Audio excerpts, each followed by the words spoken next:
Ang ganda dito. Ito ata yung sa Nueva Ecija. Halika dito, tignan mo. Ito. Ayan, tignan mo. Ang ganda ng lugar, oh. Ang linis. Oo nga.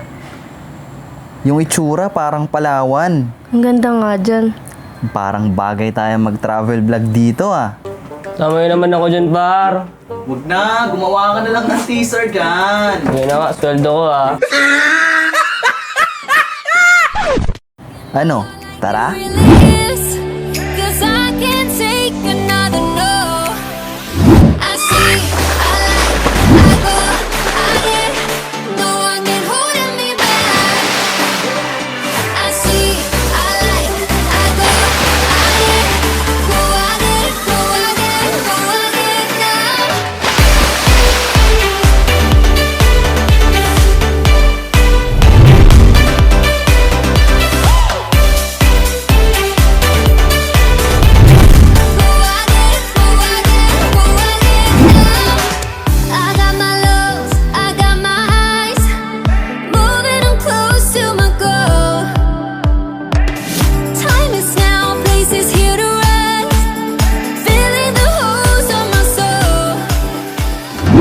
Welcome back to our channel. Today, we are here at Minalungao National Park located in General Tinio, Nueva Ecija. And we are very excited to show you what this paradise has to offer.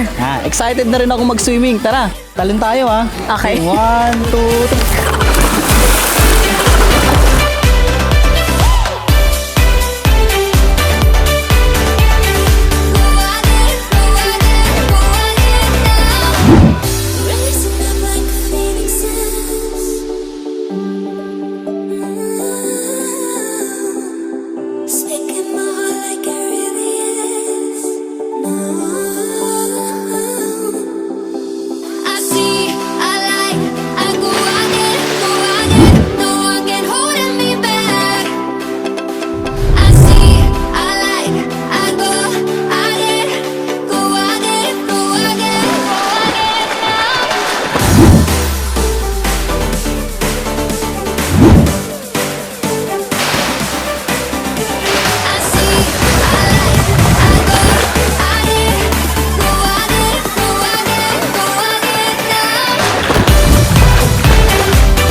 Minalungao, 100 pesos per head if one way, 200 pesos per head naman for two way. So let's go!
Pagod.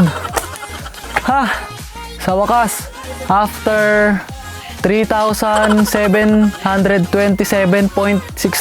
steps, parang hindi naman 1,000 steps eh. Pero okay lang.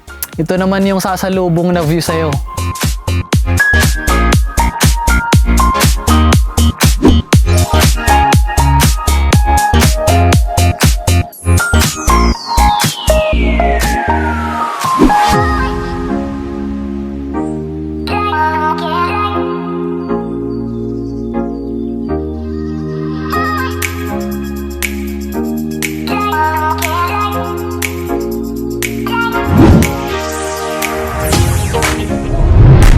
Minalungao National Park, we've rented a bamboo raft, 800 pesos for 4 hours.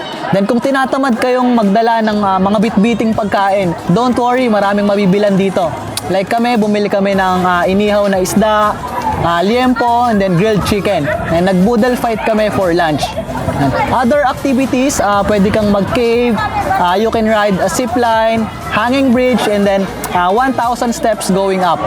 And so, yung environment, yung feeling, sobrang peace and quiet. The highlight is yung bamboo raft and then the crystal clear water. Perfect na perfect, lalo na darating yung summer.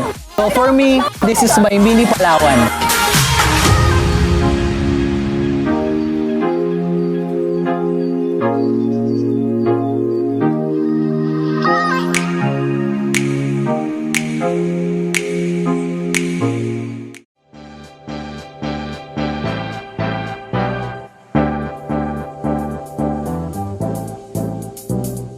This is the end of our travel vlog for Minalungao National Park. So few tips, always wear your life jacket for your own safety. And please be responsible sa pagtapon ng basura to preserve the beauty of Minalungao National Park. So guys, thank you for watching all the way to the end. Don't forget to subscribe, and then if you have any suggestions, just comment down below. So see you on our next video.